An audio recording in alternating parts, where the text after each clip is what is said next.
Alors, d'après toi, on part quand? Eh ben, c'est tout de suite. Salut, c'est Baptiste. Aujourd'hui, on est à Caen et on va aller voir ce qui s'y passe par là.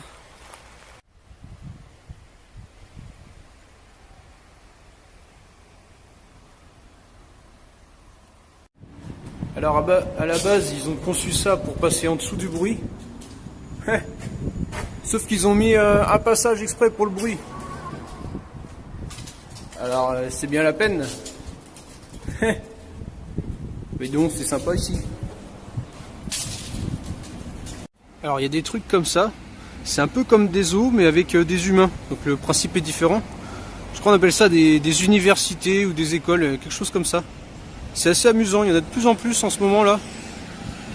Depuis que les vacances sont terminées. Pour divertir les gens comme moi qui se baladent, quoi.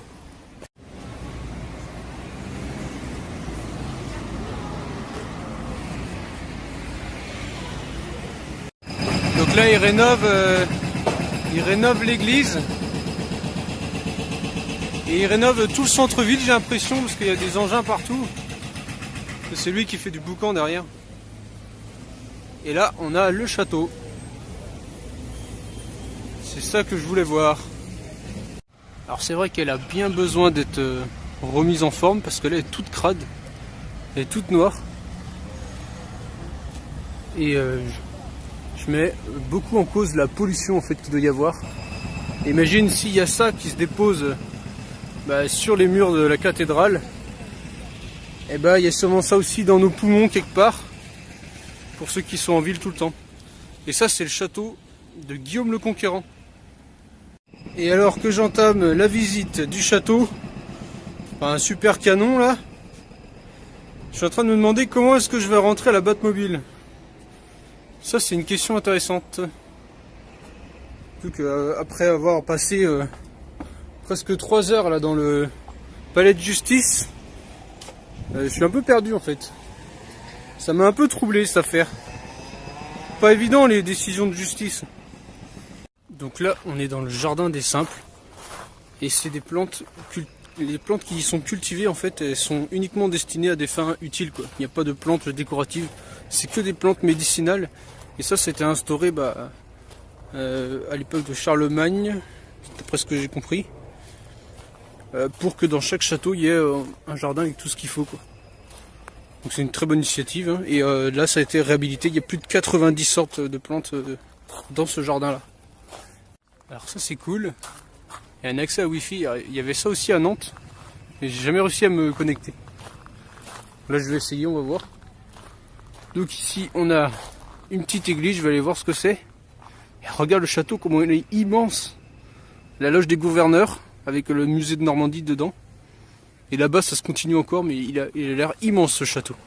Immense. Alors c'est bien normal qu'il soit grand, c'est le plus vaste d'Europe, la plus vaste place forte d'Europe. Elle a été construite au cœur de la ville en 1060. Tu vois, ça date un peu. Et donc du coup ça a vu passer toutes les périodes historiques, il y a des tas de trucs. Il y a même des histoires avec des canons là, qui ont été offerts par je sais pas qui. Et, et oui, du coup ça fait partie de l'histoire, quoi. Et là c'est vraiment immense. Tu vois là tu as la salle... c'est un truc d'artillerie où il y avait plein de canons au-dessus qui a été réparé, quoi.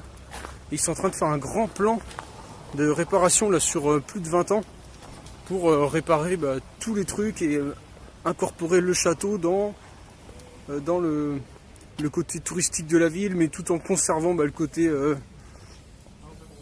côté légal et le côté pas artistique, comment on dit, historique, voilà. Tout en gardant le côté historique, donc c'est un grand projet qui est mené. Donc ça c'est plutôt une super bonne idée, je trouve. Là on a la reine d'Angleterre, je sais pas trop ce qu'elle fait là.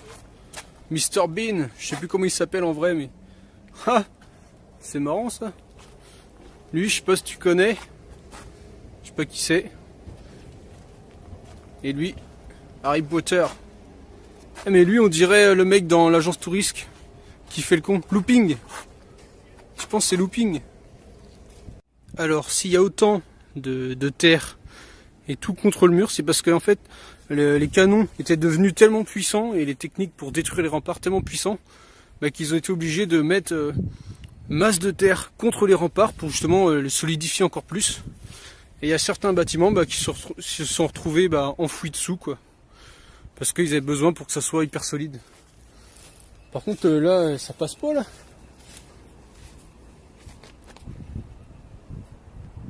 Quoi?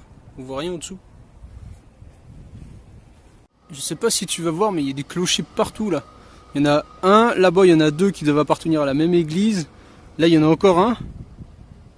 Là, celui-là. Et celui-là qu'on a vu tout à l'heure. Donc tu vois, il y en a une volée. C'est normal ça qu'il y ait autant de clochers dans la même ville. Alors si tu te demandes ce que je faisais dans un palais de justice, c'est juste, en fait j'ai voulu aller voir comme ça pour voir comment ça se passe. J'ai pu assister à une audience. Et en fait bah, c'était super intéressant, mais je t'en ferai carrément une vidéo complète. Parce que c'est vraiment intéressant comme expérience. Ah ça y est, c'est par là les remparts. Alors tu les entends là, ces engins de TP qui font un boucan du diable. Mais c'est en partie pour ça que je veux plus retourner dans le TP.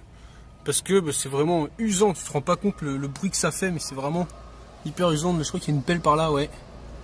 Quand tu es juste à côté, c'est infernal. Hein.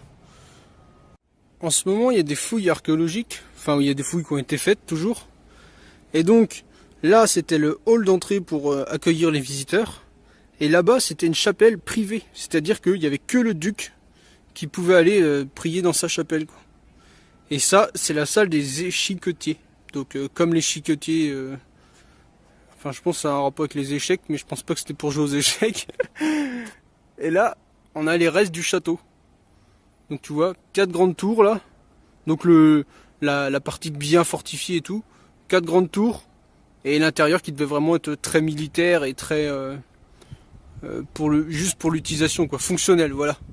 Alors que tout le reste, bah, c'est la forteresse qui devait accueillir bah, un peu tout le monde quand les gens étaient attaqués.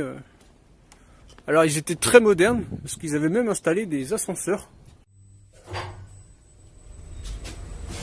Oh! Peu de lumière.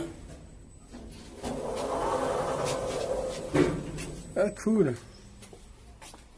Alors en fait c'est génial parce que juste derrière ça, il n'y avait pas que ça à la base. Il y avait juste un donjon qui faisait genre 30 mètres de haut. Et qui avait été construit. Et ensuite ils ont construit ça autour, avec les 4 tours là comme je te disais. Et en même temps, ils ont creusé bah, un truc autour pour vraiment l'isoler du reste du château. Donc à la base, c'était vraiment pas prévu. Ça a même été fait genre 100 ans après, je crois. Un truc comme ça. Genre presque 100 ans après, il y a le fils qui s'est dit tiens, bah, je vais construire un donjon. Et ensuite, hop, il s'est séparé du château. Et en fait, le donjon, il a fini par être détruit au moment de la Révolution française. Parce que bah, les gens n'étaient pas contents, donc ils ont détruit le donjon, quoi. Voilà. Donc c'est un peu comme ça. Alors de ce côté-là, on peut pas grimper parce qu'il y a des bâtiments, bah, il y a la police d'un côté, et puis les remparts n'ont pas été sécurisés. Donc voilà. Là, je t'avais pas dit en fait. Là-dedans, c'est l'accueil du château, donc c'est juste l'accueil où tu peux prendre des billets pour le musée et tout. Alors là, il faut être très discret, faut pas faire de bruit parce que il y a des risques de chute. Blague à part, c'est vrai que ça serait facile de tomber. Les murs sont pas hauts. Enfin, ils sont pas hauts, tu vois. Ils sont hauts derrière, mais il n'y a pas de barrière, quoi. Et là, ça grimpe.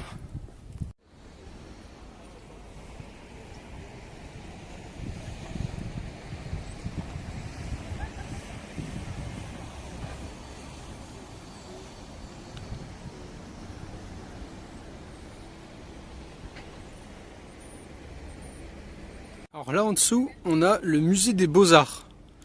Donc tu vois, il y a des trucs comme ça. Alors est-ce que c'est le musée du Beaux-Arts, le Beaux-Arts, ou est-ce que c'est le musée des Beaux-Arts? Mais du coup, est-ce que c'est beau ou est-ce que c'est juste de l'art? Ça tourne en juger. Là, on est sur la tour de la reine Mathilde. Alors là, ce qui est intéressant, c'est qu'on peut voir la composition du mur. Donc des beaux trucs de mur bien propres sur les côtés. Et au milieu, plein de pierres plus ou moins bien taillées qui sont juste posées les unes sur les autres. Avec un liant, bah, je sais pas, ça devait être de la terre argileuse ou un truc comme ça. C'est super intéressant ça. Là, ça a été refait, mais regarde au-dessus.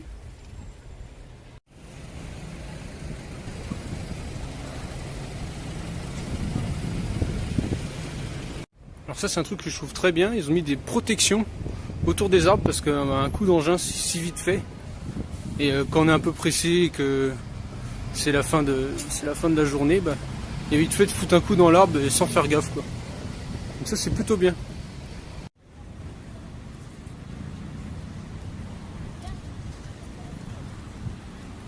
Une, deux.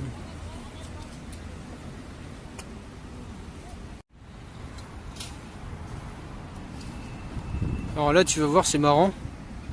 Sur le bâtiment là-bas, il y a un dôme.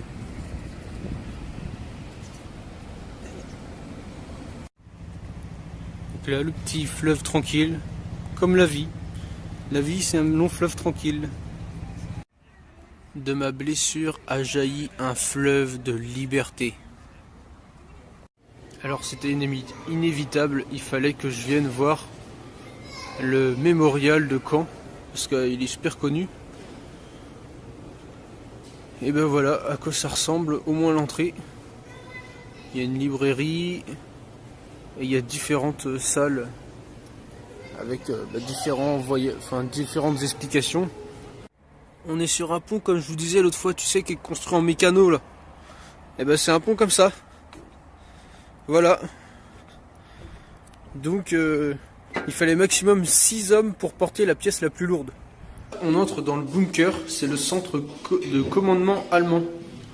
Enfin c'est ce qui a été le centre de commandement. On suit les couloirs quoi. Stylé, en plus ils te mettent dans l'ambiance. Tu vois, t'as des sons et tout comme à l'époque. Ah, c'est bien fait. Wow. Donc le tunnel il fait 70 mètres de long. Il y avait tout ce qu'il fallait, groupe électrogène, réserve d'eau, aération, une infirmerie, tout ce qu'il fallait en fait. C'était là-dedans pour commander et gérer tout le front côte de Normandie quoi. Ils étaient vraiment bien protégés. Donc là, avec des mitrailleuses, il y avait des meurtrières aux entrées pour vraiment être très bien protégés. Les plages du débarquement étaient truffées de pièges, notamment ce truc-là. C'est un lance-flamme qui était enterré et à distance, il pouvait déclencher des jets de flammes qui pouvaient aller à 30 mètres.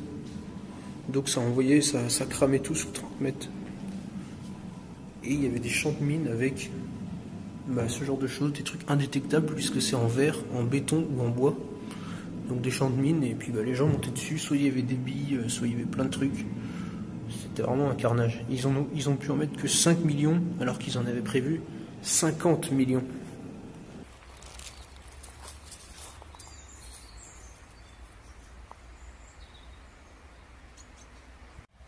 Alors l'arbre que tu vois là, que je te montre, il a été planté par le Dalai Lama en 1997 quand il est venu visiter le mémorial de Caen.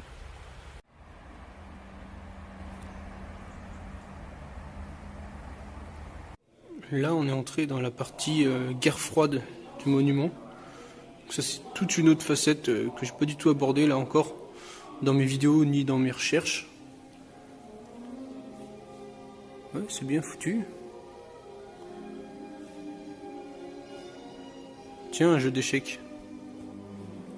Eh bien, pour une fois que je suis posé devant la télé, dans le canapé, tu vois, tranquillou.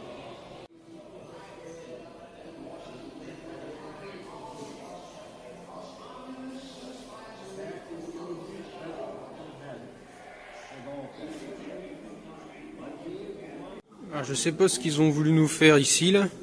Une espèce de plateforme. Et tout autour, c'est les mêmes écrans. Donc on peut se mettre tous ensemble et regarder le même film. Bah bon Dieu. C'est la bombe atomique ça.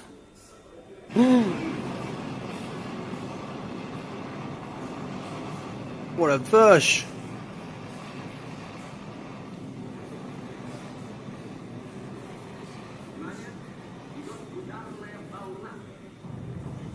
Putain, le boulot que ça fait.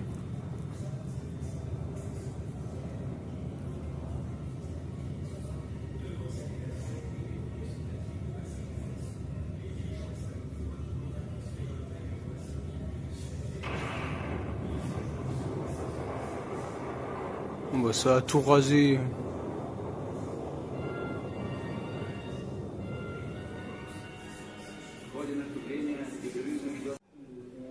Cet avion que tu vois là, c'est un avion russe, c'est le MiG-21. C'est celui qui a été le plus utilisé et le construit en plus grand nombre par les Russes justement.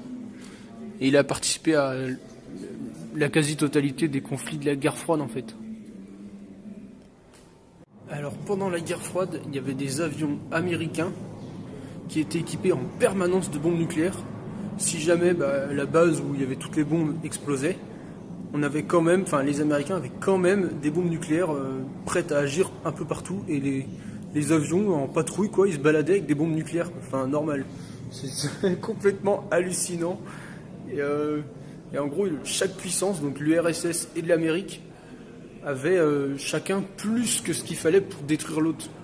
Enfin, il y avait un surarmement qui était colossal. Il y avait beaucoup trop de bombes des deux côtés. Ça faisait une sorte d'équilibre de la terreur, qu'ils appelaient ça. C'est-à-dire que ça tient en équilibre parce que les deux ont peur de l'autre. Enfin, une folie, une folie. Eh bien, tout se rejoint. On parle du sous-marin nucléaire, lanceur d'engins, le redoutable que... j'ai fait une vidéo sur ce sujet-là, sur ce sous-marin. Donc voilà, on en parle aussi au mémorial de Caen. Donc mis en service par le général de Gaulle. Hein. Et voilà. Et il a été actif jusqu'en 1991. L'ambiance est vraiment bien faite, regarde. Il y a cette lumière qui bouge tout le temps et qui imite justement tu vois les spots comme ça qui éclairaient aux alentours du mur de Berlin.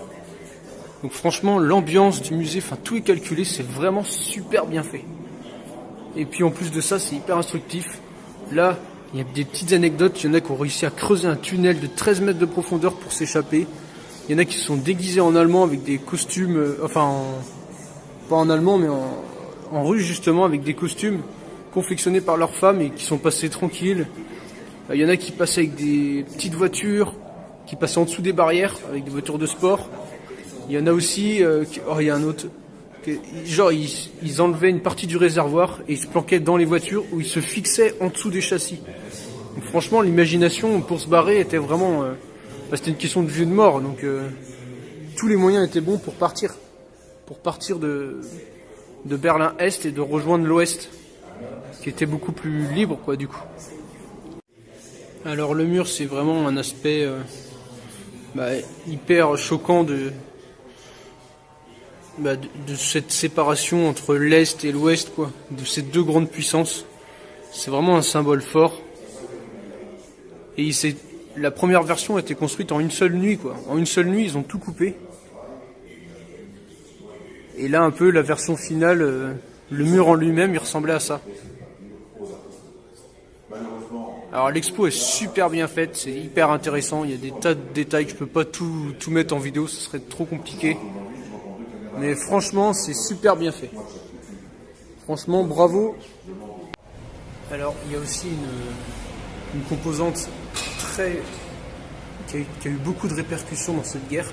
C'est le côté psychologique avec l'utilisation des radios et de la propagande. Ça a été vraiment, tout ce qui est espionnage, manipulation de la population, ça a été vraiment une part importante du conflit. Donc voilà, je pense qu'on arrive à la fin du visite de Caen. Une plage en béton, c'est un nouveau concept, c'est pas mal. Pour les citadins. Pour ceux qui aiment pas avoir du sable dans les orteils aussi. Donc voilà. On va rentrer. Alors ça c'est génial, c'est comme l'ardoise magique. Tu fais des dessins avec ton pied sur le sol et après il y a le tracteur qui passe, qui efface tout et comme ça tu peux recommencer. C'est super pratique. Alors voilà, on a fait un peu le tour de la ville. Là c'est un peu l'endroit où tout le monde vient courir. Ça doit être la sortie quand ils ont le droit de courir. Hein. Un peu quand tu sors de l'école, tu vois, les gosses qui sortent de l'école, ils courent dans tous les sens. Là c'est pareil. En sortant du boulot, tout le monde va courir. Et du coup moi je te laisse là, je te dis à bientôt pour une prochaine vidéo. En attendant, amuse-toi bien. Salut!